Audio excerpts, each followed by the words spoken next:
Moi, je vais me proposer d'aborder avec vous aujourd'hui une histoire assez connue, c'est celle des possédés de la ville de Loudun. Nous sommes en 1632 dans le Poitou français. Alors que les guerres de religion opposant catholiques et protestants commencent tout juste à s'apaiser et que la peste se tarit enfin, la ville de Loudun est prise d'un étrange délire. Le couvent des Ursulines est le théâtre de cas de possession diabolique. Plusieurs nonnes sont la proie du démon, et notamment la mère supérieure Jeanne des Anges, qui semble la plus concernée par les assauts du diable. Cris, blasphèmes, contorsions incroyables et émois érotiques rythment désormais le quotidien du couvent. Les exorcistes sont dépêchés sur place et questionnent les nonnes sur l'auteur de ce maléfice. Très vite, un nom s'échappe des lèvres de la mère Jeanne des Anges, bientôt suivi par plusieurs de ses sœurs. Celui d'Urbain Grandier, un prêtre de la ville. Urbain Grandier jouait à l'époque d'une réputation sulfureuse. Séducteur invétéré, libertin, il est l'objet de nombreuses cabales en raison de ses conquêtes amoureuses et de ses positions politiques.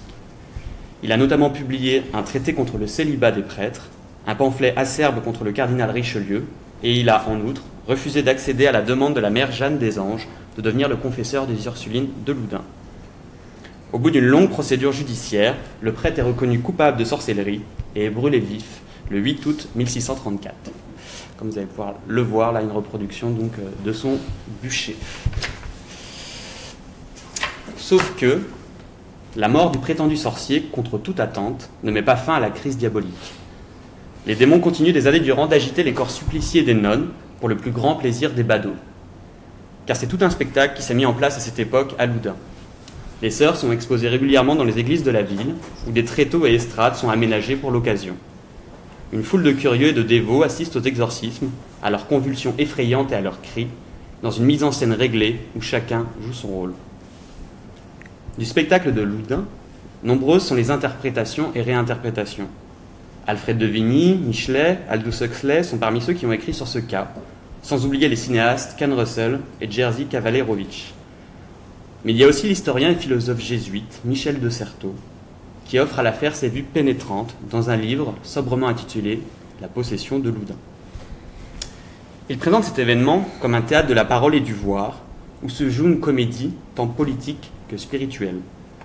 Son investigation s'attache pour une belle part à étudier l'ouvrage autobiographique de la mère Jeanne des Anges, autobiographie qu'elle écrivit à la demande de l'un de ses confesseurs, le père Saint-Jure, plus de 10 ans après le début des possessions. Cette autobiographie, elle nous est donnée aujourd'hui par l'édition qu'en ont faite les médecins Gabriel Leguet et Gilles de la Tourette. Pour l'anecdote, tous deux sont des contemporains et disciples du médecin Jean-Martin Charcot, qui, dans la seconde moitié du XIXe siècle, est rendu célèbre pour ses études sur l'hystérie. L'hystérie qui devient, pour le chef de file de la Salpêtrière, l'unique grille de lecture des cas de possession démoniaque qui ont jalonné les siècles. Dès lors, abordant l'histoire de Loudun, l'hystérie semblerait aller de soi. À l'époque même de l'affaire, le médecin Claude Quillet, ami d'Urbain Grandier, parle au sujet des possédés d'hystéromanie, voire d'érotomanie. Depuis, les disciplines historiques et psychiatriques ont jugé que la vie religieuse cloîtrée était propice au surgissement de délires hystériques collectifs. Pourtant, il s'agit toujours d'un verdict d'homme. La parole de ces femmes que l'on soigne, que l'on régit, que l'on écrit, est toujours une parole rapportée, remaniée, prise en charge alors qu'elle ne demande qu'à être entendue. Ce spectacle du débordement diabolique, les historiens et les médecins s'y sont arrêtés, fascinés et attentifs au bruissement du corps, à ses convulsions, à ses symptômes. Quitte à se contredire parfois, comme lorsque les médecins Leguet et de la Tourette prétendent que le récit de Jeanne des Anges est encadré par un scripteur, en raison qu'elle serait analphabète, ce que De Certeau s'emploiera par la suite à réfuter. Mais si on lit le récit de la mère supérieure, celle-ci déclare, je cite, que du latin, elle n'y entendait rien. La vérité fait question ici. Vérité du biographique et de ses exégètes, vérité de la parole d'une femme prise dans la mascarade du politique, où elle cherche à se faire entendre, malgré tout et contre tous, vérité aussi du langage diabolique, qui est celui qui nous possède sans que l'on n'en sache rien, le langage de l'inconscient, en somme. Loudun est le siège d'une bataille entre les tenants de la possession et de son caractère surnaturel, c'est-à-dire les possessionnistes, et ses contradicteurs, notamment protestants. Mais c'est aussi une bataille entre les hommes du livre, médecins et prêtres, et une parole ensauvagée, séditieuse, parole du corps de ces femmes soumises à la question et qui y répondent par une autre énigme. Alors, entendons-nous bien, il ne s'agit pas ici d'entreprendre une psychanalyse de l'affaire, ni de dresser le portrait nosographique de l'hystérie chez Jeanne des Anges. D'autres l'ont entrepris avant moi, et même de Certeau l'a rapidement évoqué. Bien que lecteur attentif de Freud, il n'a toutefois pas opté pour cet angle d'approche dans son étude sur Loudun, même si ses analyses suivent des chemins parallèles à celles de la question hystérique. Plus spécifiquement, et en tâchant de ne pas trop vous noyer sous la théorie, j'essaierai de m'inscrire dans le sillage du geste ouvert par de Certeau, autour de l'autobiographie de Jeanne des Anges, mais en interrogeant ce qui résiste, déborde et échappe dans l'écriture d'une possession. Alors venons-en au livre, à ses commencements même. De ce que dit Jeanne d'elle-même, elle fut une enfant capricieuse et vaniteuse. Elle entreprend son noviciat chez les bénédictines et y connaît des épisodes de ravissement et des visions. Très proche de son père, elle a le goût du paraître, de la scène, du mensonge aussi. De son propre aveu, elle use de 1000 stratagèmes pour intégrer le groupe d'Ursulines qui fonde un couvent à Loudun. Je savais dissimuler, j'usais d'hypocrisie, confesse-t-elle dans son autobiographie au sujet de sa jeunesse. En outre, si son texte est écrit sur le modèle de la Vita de Sainte Thérèse, grande mystique qu'elle avoue avoir beaucoup lu, Jeanne admet aussi qu'elle lit des ouvrages dans l'espoir, je la cite encore, de paraître fille d'esprit. Une fois devenue mère supérieure, Jeanne des Anges passe son temps au parloir à écouter les rumeurs et les ragots du dehors. Pour elle, tout est spectacle. Au cœur de son délire, une grosseur apparaît sur son ventre.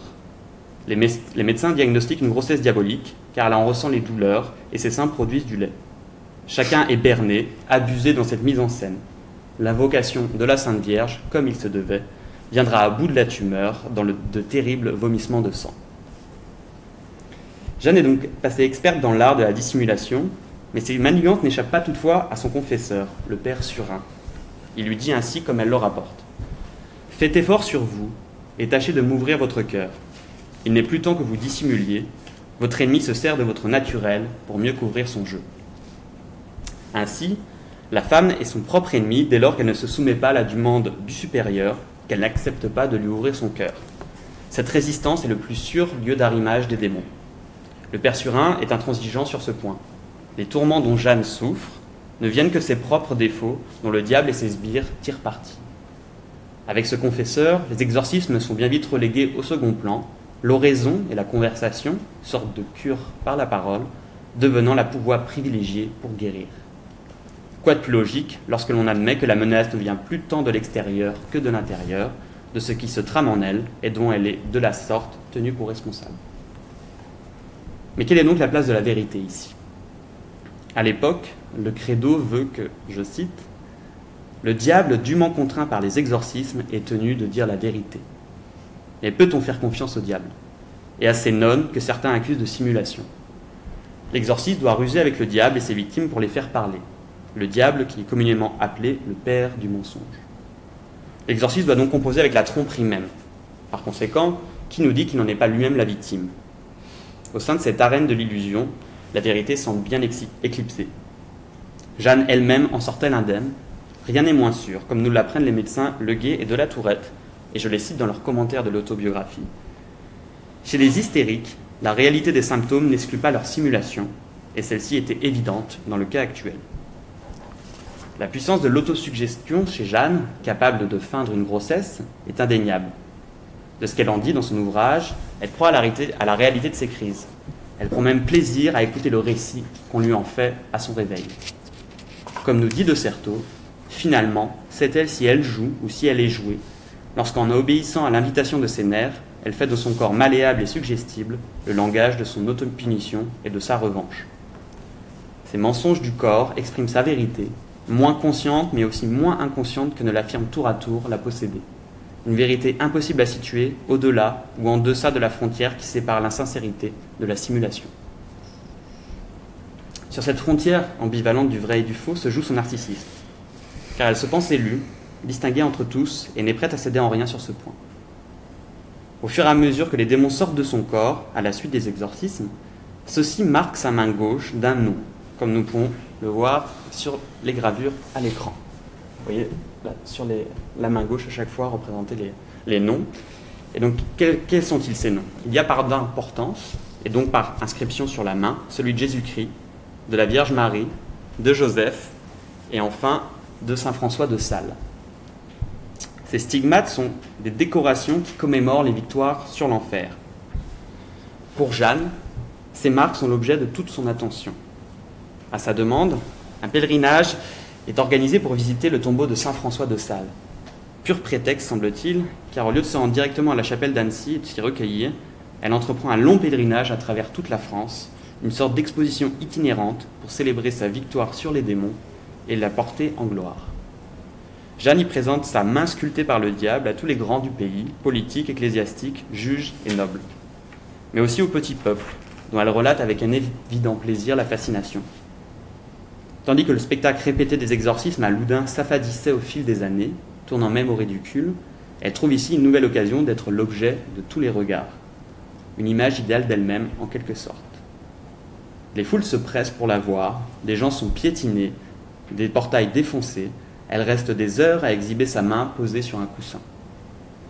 Comme elle le raconte, Richelieu déclare lors de leur rencontre « Il n'est point de plus grande preuve de la vérité de la possession que la continuation de ces sacrés noms qui se renouvellent avec tant d'éclat, laquelle Dieu opère quand il le juge nécessaire. » Le médecin personnel du cardinal, qui ausculte la main de Jeanne à sa demande, assure de son côté « Monseigneur, mon sentiment est que dans l'impression des noms sur la main de la mère, il n'y a rien qui soit ou de la nature ou de l'industrie des hommes. » Ainsi, l'évidence de la possession passée est attestée. Le savoir des médecins lui-même s'avoue vaincu devant la surnature qui s'offre à son investigation. Certains ont beau essayer de les faire disparaître par des frictions, voire même de les cisailler, les stigmates pourtant demeurent, se renouvellent, agissent. Plus proche de nous, les médecins Leguet et de la Tourette justifient ces stigmates par un problème vasomoteur dont l'origine se trouverait dans l'autosuggestion hystérique. Pourtant, ces marques témoignent d'une vérité surnaturelle que les démons y ont laissée. Mais pourquoi la main, justement ? S'agit-il, comme l'avance de Certeau, du pendant au doigt sacré des exorcistes, intimant l'ordre au diable de sortir de son corps, en une réplique du doigt de Dieu lui-même ? Sans aucun doute. Et le fait que ce soit la main gauche qui est ainsi décorée n'est pas anodin, puisque la main droite est la main de Dieu par excellence, au contraire de la main gauche, la main profane, la main profanatrice même ici. Il y a aussi tout lieu de penser que pour Jeanne, cette main écrite remplace en une sorte de pastiche la main de l'écriture. Cette main de l'écriture qui est celle de la parole couchée sur le papier, sur le livre, fétiche du savoir. À cela, elle oppose un autre simulacre, un autre semblant, sa main stigmate. Elle le concurrence, en quelque sorte, et lui oppose un défi. Dans cet affrontement, pourtant, Jeanne connaît également ses ratés. Ainsi, si l'un des démons parlant par sa bouche a annoncé qu'il ne sortirait de son corps que dans une église, dans la ville de Saumur, il est, contre toute attente, expulsé quelques jours plus tard à Loudun. Son propre oracle se montre donc défaillant. Mais n'est-ce pas plutôt l'échec d'un autre diabolique et jouisseur qui parlait par sa bouche ? Un autre qui entend jouir d'elle, tout en se pliant au cirque de l'exorcisme et à son langage codifié, et dont elle représenterait les manques et les défaits. La possession serait donc un corps fragmenté, anatomie imaginaire d'un corps morcelé où les symptômes, comme les démons, se logent en divers points de la chair, qui du front, du cœur, des côtes, etc. Mais ce serait aussi le corps parlé qui est joui, insupportable. Au bout du compte, son corps, Jeanne, semble réinvestir, elle le repossède. Son corps parle pour elle à travers les cris des démons, et une fois le simulacre proche d'être tari, piégé dans la mascarade des hommes lettrés, elle amorce une nouvelle mascarade, ou plutôt elle en déplace la scène, en faisant parler littéralement son corps à travers l'écriture des stigmates. Cependant, à l'origine, il y aurait une question. Jeanne le dit très clairement à son confesseur, le père Saint-Jure. Je la cite. « Quelquefois, je me plains de vous en moi-même, de ce que je pense, que vous ne prenez pas assez d'empire sur moi, et que vous me laissez faire tout ce que je veux. Je vous supplie, mon très cher père, de ne me laisser à ma propre conduite. » Qu'il s'incarne dans la figure de Grandier, puis de ses confesseurs successifs, le père Surin puis le père Saint-Jure, Jeanne est toujours en quête d'un directeur, d'un maître. Lacan ne dit pas autre chose à propos de l'hystérique. Je le cite. « L'hystérique est une esclave qui cherche un maître sur qui régner. » Fin de la citation. Si elle quête celui qui pourrait la saisir, la définir, l'hystérique n'en cherche pas moins à le faire chuter. En s'offrant à son savoir, elle entend paradoxalement le mettre en défaut. Si elle peut le disqualifier, il n'est pas celui qui sera à même de lui apporter la réponse qu'elle attend. Elle ne saurait être dite toute par le maître. De là sa position d'éternelle insatisfaite, d'un désir du désir dont elle veut être l'enjeu d'une frustration perpétuelle. Pari impossible s'il en est, d'une revendication qui ne s'arrête jamais pour l'hystérique, que Lacan a aussi appelé le mannequin ou le puppet en anglais. Au retour de son pèlerinage, Jeanne tombe malade et souffre d'une crise plus spectaculaire qu'aucune autre. Un éminent médecin est sommé de se rendre à son chevet. Son diagnostic est sans appel, la mort est proche, l'extrême onction doit lui être donnée. Pourtant, comme elle le révèle dans son autobiographie, elle a averti secrètement par la voix de son ange gardien qu'elle sera guérie si, et seulement si, elle ne dit mot à quiconque de la certitude de sa guérison prochaine. Le miracle ne manque pas, elle se lève en pleine forme et accueille avec le sourire de la béatitude le médecin venu constater l'agonie. Celui-ci repart, furieux d'avoir été trompé. Sa victoire est complète face au savoir médical qu'elle a ébranlé. Ainsi libérée puis guérie, s'annonce dès lors pour Jeanne la voie mystique. Après la période de la possession s'ouvre le règne de l'exaltation et des conciliabules secrets avec son ange gardien et les fantômes venus la visiter. Ange que l'on peut voir ici dans la représentation, sur la vignette à gauche. Sur ces vieux jours, Jeanne établit une véritable foire aux miracles à Loudun, prédisant les meilleurs moments pour les mariages et les accouchements, et prodiguant les conseils que lui susurre l'au-delà. Ce faisant, elle fait état d'un savoir autre, tout autre, une connaissance qui dame le pion à celle proprement surnaturelle qui était jusqu'alors l'apanage des prêtres. C'est dans cette même période qu'elle écrit son autobiographie, portée par un espoir de légitimation, d'édification aussi, en retraçant le parcours d'une femme dite pécheresse vers l'acceptation de Dieu. Un modèle de piété, une vita, mais aussi une mise en scène de soi et de sa légende. Irait-on donc vers ce que le psychanalyste Gérard Pommier, dans son livre L'exception féminine, a identifié de la particularité mystique, à savoir que, semblable en cela à la perte qu'appelle la jouissance de la femme, l'union mystique jouit de cet effacement particulier du corps qui commence au point même où le signifiant déclare forfait. Avec la phase mystique, Jeanne des Anges pointerait dans son ravissement, dans son extase avec et dans Dieu, cet au-delà du signifiant qui est le propre de la féminité selon Lacan, soit de ne pas être toute prise dans la logique phallique. Par conséquent, elle scellerait le mystère d'une jouissance de l'autre purement virtuelle et innommable, car située au-delà du signifiant, du symbolique, qui est du ressort de la castration. Il serait facile de conclure que la cure par la parole a donc opéré, et que Jeanne, libérée des démons, est libérée d'elle-même. Pourtant, ce serait oublier un peu vite un geste significatif de son rapport au féminin. Lors de ses crises démoniaques, elle s'en prenait parfois à ses sœurs en déchirant leur voile ou en leur arrachant avec ses dents. Du voile qui impose la vie recluse et qui manifeste l'emprise de l'Église et de Dieu le Père, elle ne faisait donc qu'une bouchée. Mais ce voile représenterait aussi peut-être ce que Johanne Rivière et Lacan à sa suite appellent la mascarade féminine. Cette mascarade est ce qui masque l'absence de phallus pour la femme tout en entretenant le mystère de la féminité, de cet impossible à être dite et à se dire. Danse au-dessus de l'abîme où la femme feint que se cache autre chose derrière le voile, une jouissance qui lui est propre et qui restera toujours méconnaissable, indicible. Par son geste, Jeanne montre que derrière le voile ne loge qu'une absence. Elle donne à voir vraiment ce qu'est cette mascarade du féminin où la femme est prise si elle ne veut pas entrer de plein pied dans la parade masculine. Une mascarade où Jeanne, elle, ne se tient pas. En tout cas, elle ne tient pas à s'y tenir. En arrachant le tissu de ses sœurs, la mère supérieure dévoile donc qu'elle n'en est pas dupe, qu'elle se situe ailleurs tout autant que la femme, ainsi exhibée, mise à nu, ne se résume pas à un mystère masqué, ni à être une nonne parmi tant d'autres. De la mascarade figurée par le voile, Jeanne en actualise la fonction ambivalente, cette qualité de trompe-l'œil qui voile et dévoile dans un même élan. Geste apatride, geste de défi contre les autres, qui échappe, qui résiste en dernier lieu aux positions, si indécidable soit-elle. Si De Certeau a parlé au sujet de l'affaire de Loudun d'une rébellion féministe, un ensemble sexué luttant contre une société d'hommes détenteurs du savoir et du pouvoir, le propos serait donc à nuancer. Car il n'y aurait pas la femme, un ensemble fantasmé et homogène faisant corps commun, mais plutôt une galaxie hétéroclite de femmes à dénombrer une par une. L'hystérique, en dernier lieu, ne rejoindrait ni la mystique, ni la femme. Son savoir est irréductible par nature. Elle se tiendrait seulement sur le roc solitaire d'une question qui doit nécessairement rester sans réponse. Serait-ce là son dernier défi ? L'histoire, heureusement, ne le dit pas. Je vous remercie.